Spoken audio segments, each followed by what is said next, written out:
And Moran could go to fight. If they found somebody and cries in your language, there's a tongue twister they tell you to say. Welcome to the heart of Baringo County, where the rich history and vibrant culture of the Ilchamus people unfold. The Ilchamus, known for their resilience and unique traditions, have a story that traces back centuries, a story of migration, adaptation, and cultural pride. Both oral and written history trace back Ilchamus to a few individuals, I could say, who out of the bigger Ma fights in Laikipia, there was one medicine man, or we call them Oliboni, and he had 2 sons. And so as he was aging, the 2 sons were fighting control over as to who among the 2 will be the one leading the community. And that led to serious fighting among the various clans and sub-clans of the Ma. I'm talking about Ma in general, Ma speakers in Laikipia, in a place called Eor Entoror. In that particular fighting, there was Olonana and there was Sendeu. So these 2 gentlemen were the sons of Mbaitian. And so one particular medicine man with those who were supporting almost wiped the other section. So in the process, a few of the Ilchamus, current Ilchamus people, they came down the escarpment, the Laikipia escarpment, and as they were looking where they can be able to hide and protect their children. So in the process, they settled on the lower parts around Lake Baringo, and over time, they lost all the livestock over the raids. Originally part of larger ethnic groups, the Ilchamus separated and moved to different parts due to various factors. So over time, as they continued to shield themselves, because they had enemies surrounding them all over, they had the Pokot, who were interested in the livestock they had, they had the Turkana, and they had the other Maasai clans, and the Tugets. But Tugets were not much of a threat to them. It was the Turkana, the Pokot, and the other Maasai clans. So these people over time, we refer them up to now as the true Ilchamus and call them Ilkeroi. Ilkeroi is the original, the owners of the Ilchamus land. Now, over time, some other immigrants joined them. From the Maasai, others from Turkana, others from Pokot, but mostly from the Maasai, the southern Maasai, and the current Laikipia Maasai. So they started migrating in and joining. So the population grew.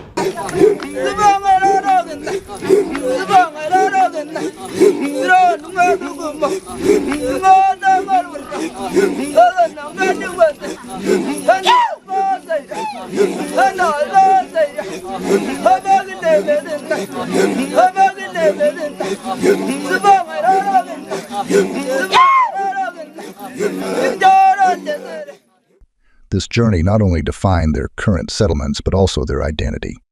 The name Ilchamus itself holds deep significance, reflecting their unique heritage and the bond they share with the land and each other.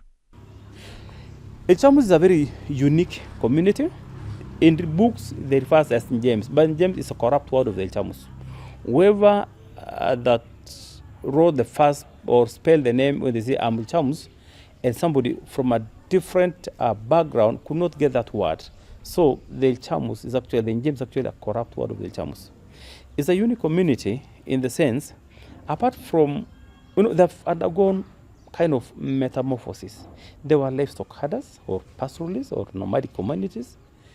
And then at one point, they changed their life into agriculturalists and fishermen due to their availability or taking advantage of the environment and opportunities, but at the same time also to avoid attacks. It's a name that speaks to their distinctiveness and the tapestry of Kenyan cultures.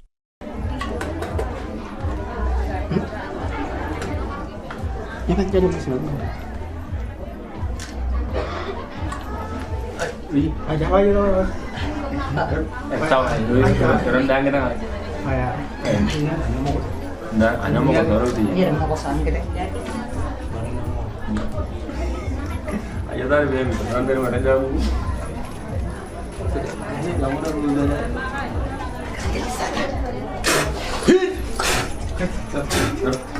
Ini motor apa yuk? Dia mau lihat apa yuk? Dia mau lihat apa minyak? Dia nyari ye. Entah dia mau. Tanah kok. Tanah. Kali carur. Oh Ilchamus. Kayak gue yuk. Kali. Bakar kiji. And traditional activities, it can be able to narrate to you why they do what they do. If this issue was childbirth, initiation, marriages, death, including how they keep their livestock, how they bless livestock, how they bless the land, how they bless themselves, how they pray their God, how they worship. These are things that they learned, and for them, anything that they do and works well for their health and the population is what is taken forward as a traditional way of doing something. If they do a marriage and they say there's a number of livestock to be given out, and it is going to help, it's going to see something of benefit the community. An indigenous knowledge is a knowledge that is transmitted orally, but they only practice what is beneficial to the community. If they do something and there's a calamity, they say, no, what we did not please God. So let us change. Central to preserving this heritage is the Baringo Women and Youth Organization, a community-based organization whose efforts in promoting Ilchamus culture are invaluable, ensuring that traditions are remembered and celebrated. Baringo Women and Youth Organization is a CBO which operates within the Ilchamus community in Baringo South, Baringo County.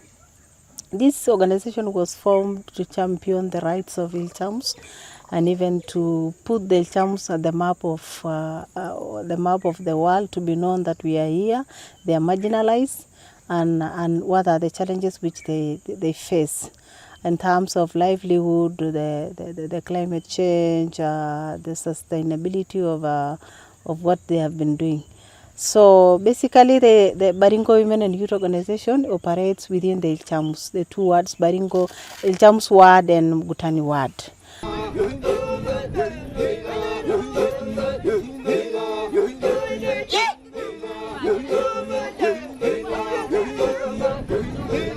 Promoting culture is vital. It fosters a sense of identity, continuity, and pride among the Ilchamus.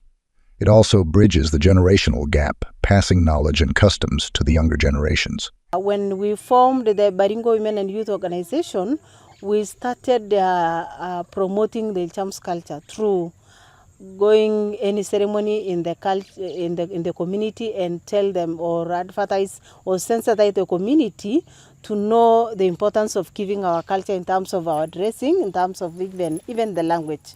You know, we are very few, and it's very easy for us to lose the language. But now, as we talk, at least the young generation now are embracing our culture through speaking the language, through practicing our ceremonies like the age-set ceremony, like the sacred ceremonies for the women, like even at schools. We promote the culture through the singing games and even the performing in schools.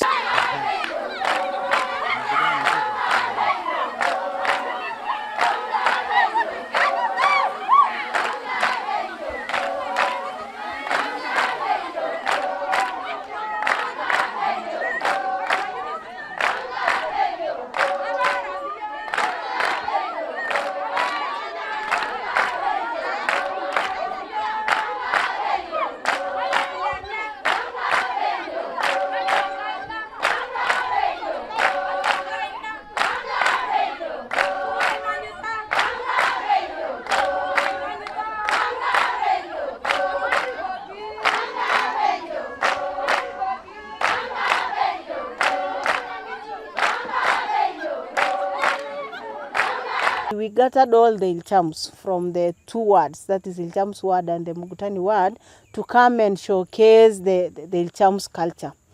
all the practices, all the ceremonies, just to showcase for the documentation for our future generation. And it was a 2-day event, and we were able to document almost all the cultures of the Ilchamus, starting from the marriage, initiation, for the sacred, the songs they used to sing during the sacred days, or even during the celebrations. Those for the Lebons, we have those ceremonies for the Lebons, which Lebons they have to perform for when there is any drought, or if there is any disease outbreak. So for us, we started by documenting it.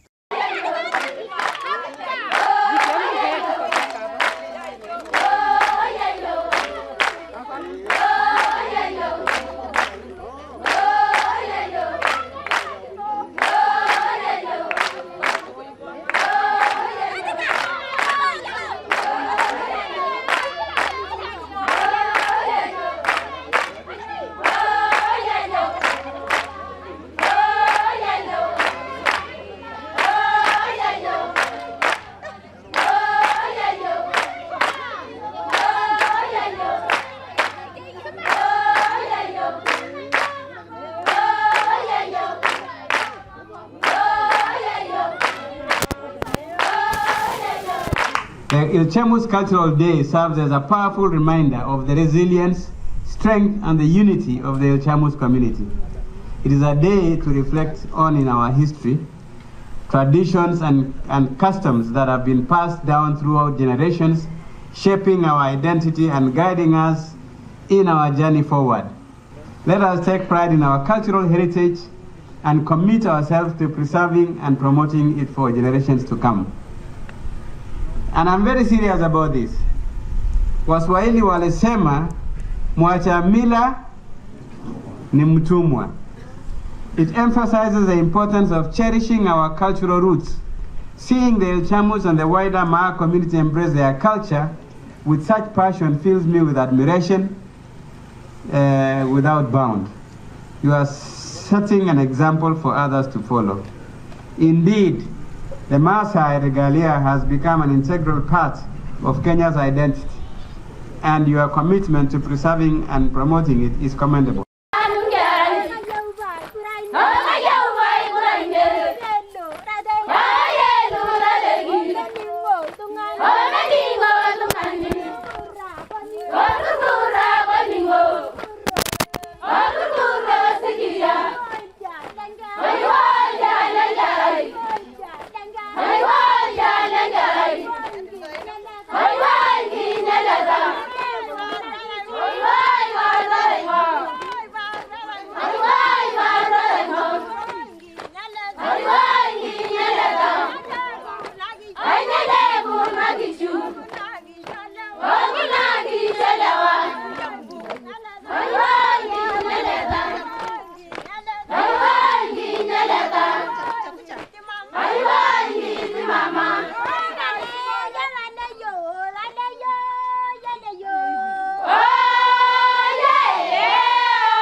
The Ilchamus have developed various ways to preserve and protect their culture, from oral storytelling and songs to traditional games and crafts.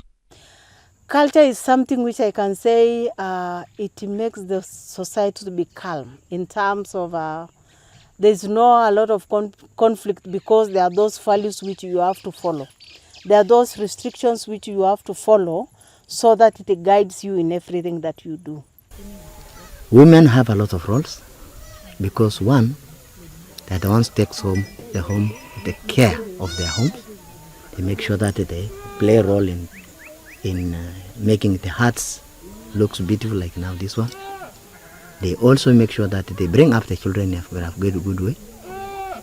And also they are the ones who organize for prayers. If the old men pray for prayers, organize for prayers, they are the ones now supposed to be involved fully. They make some songs for prayers. They make also some songs maybe for harvesting. They have also songs for initiation, because those days they were practicing for girls. So they are the ones also, and the mother also has a role to play when the circumcision of the boy. They are the ones to bring the skin. They are the ones to dress the skin of the boy, and then he goes away, and then the old men remain during that time. So mothers have a very big role in the society. Fishing in Lake Baringo, farming, and intricate beadwork are not just means of sustenance, but also expressions of their cultural identity.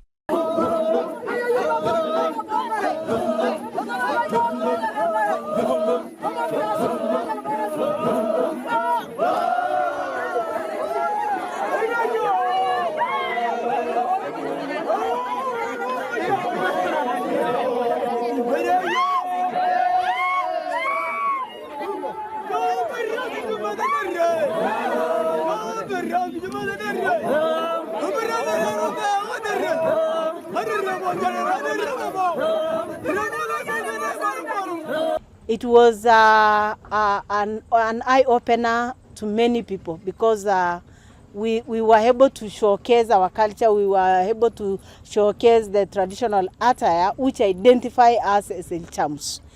Coming from a very marginalized community, it was a plus again for the organization to organize such festival, because it has never been there.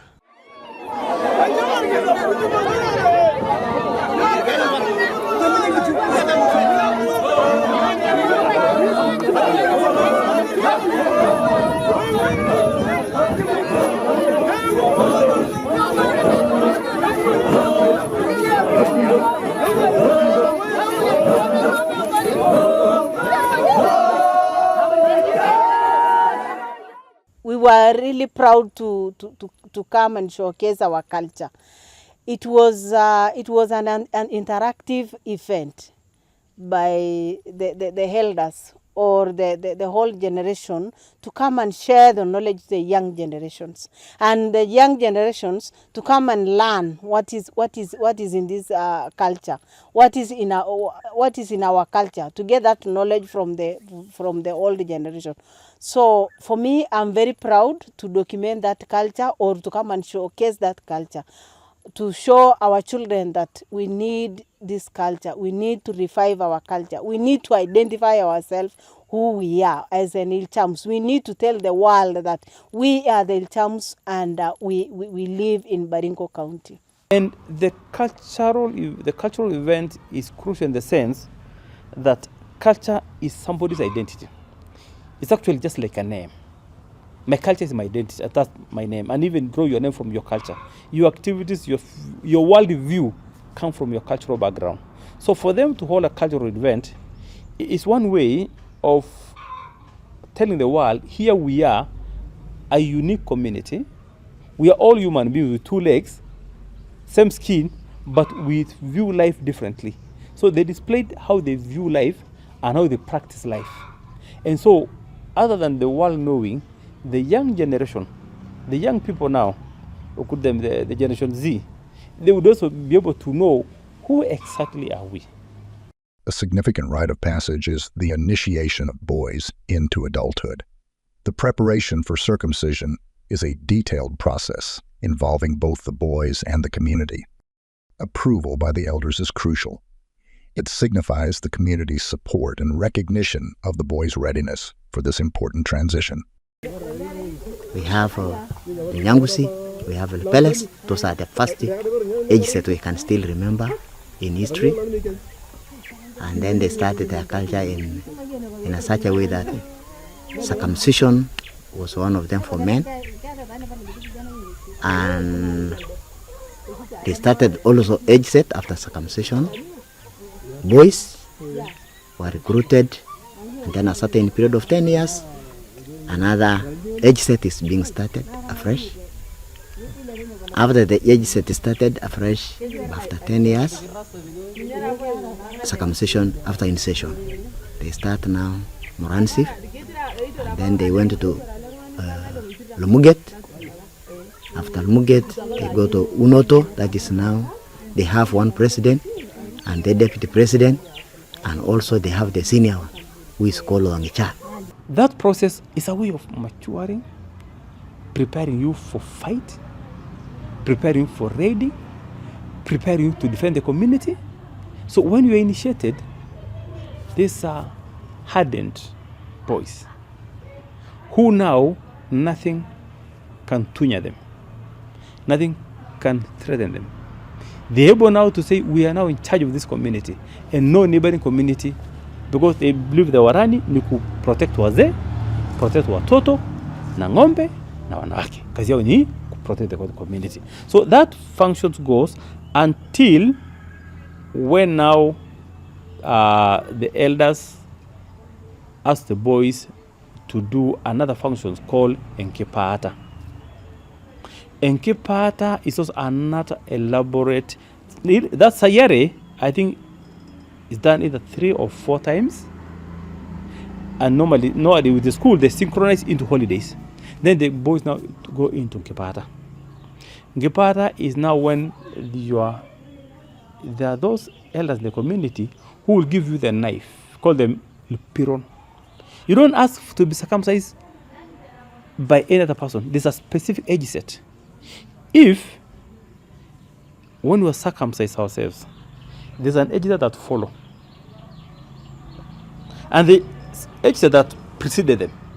So for us to be circumcised, the age that we follow is like your co-wife. You cannot ask anything. Unauza wale wakubwa. As when you came of age, there's an age set that followed us. And then this age set below. Those age set below are us. They came requesting us that we are ready. So we are our communal fathers to them. We are the people giving them authority.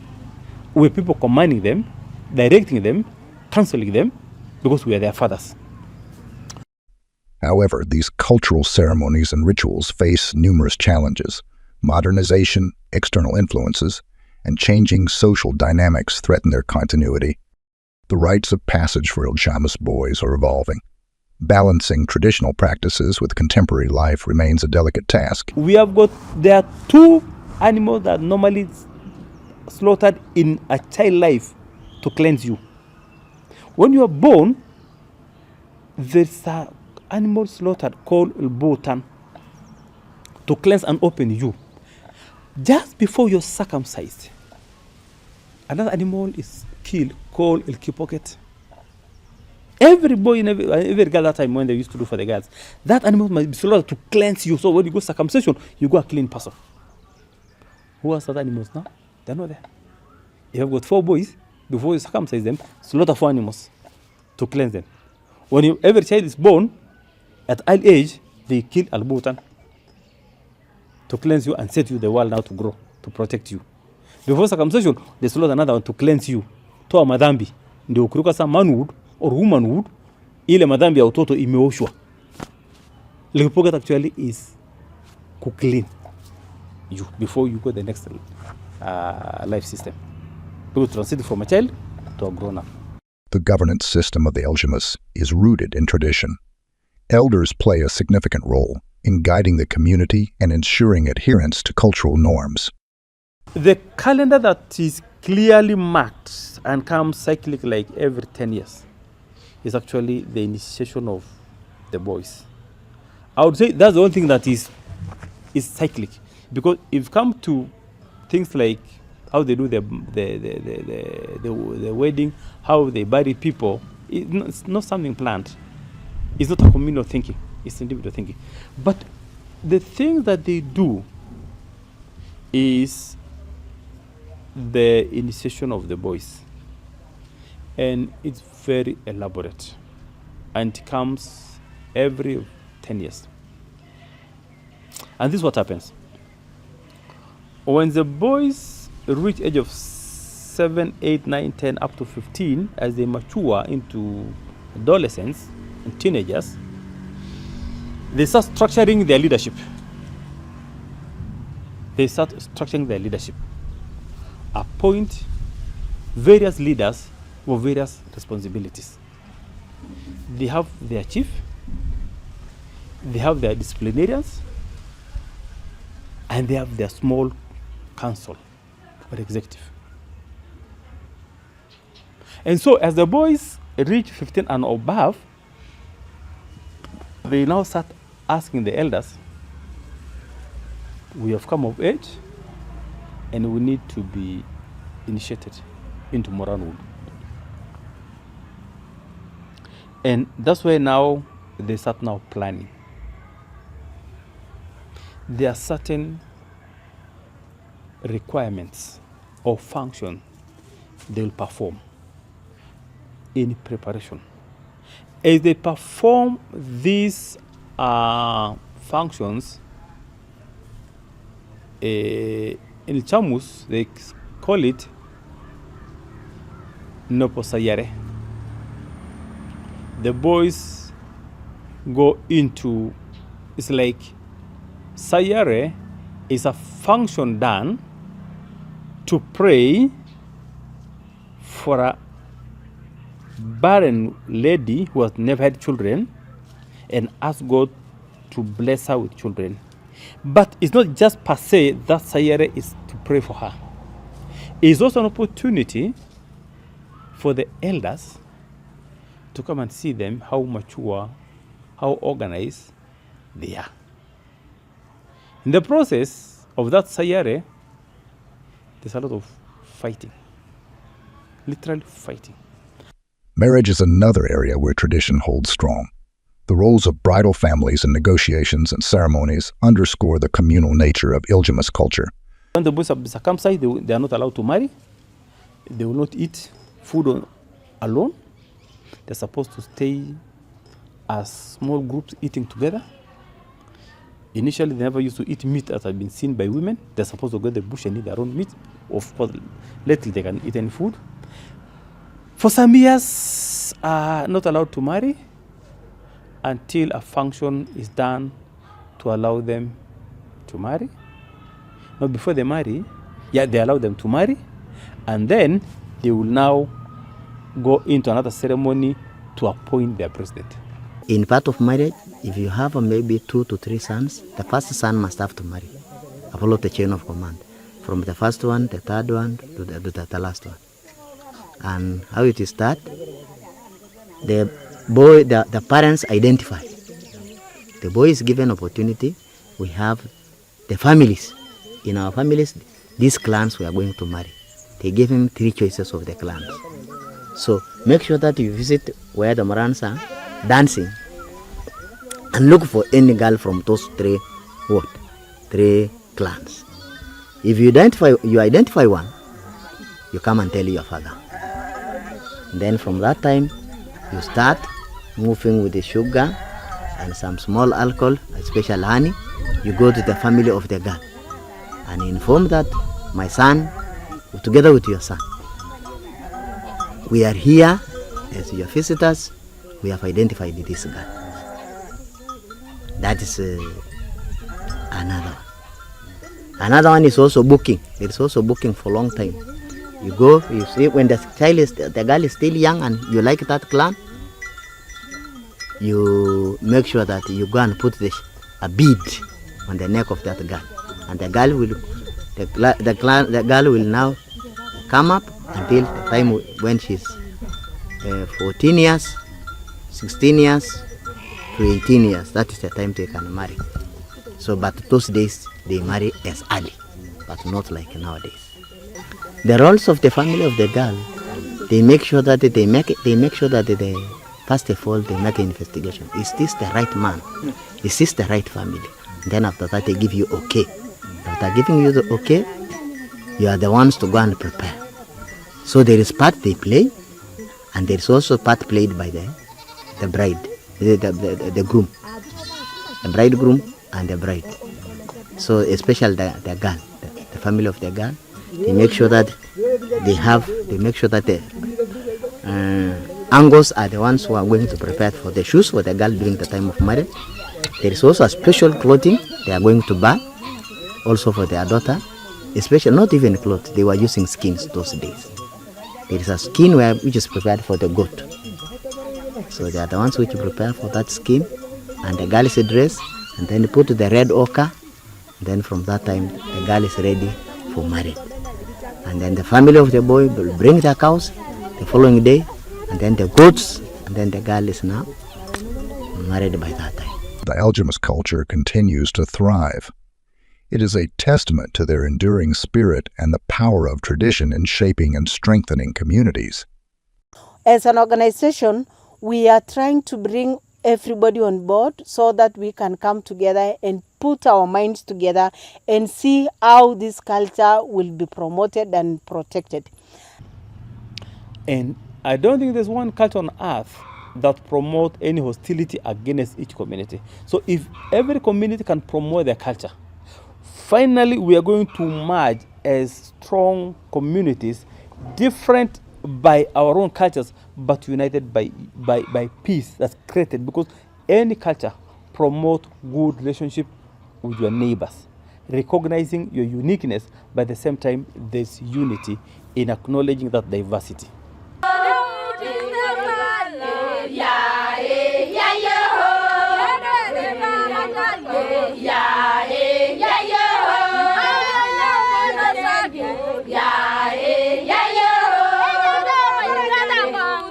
Yeah.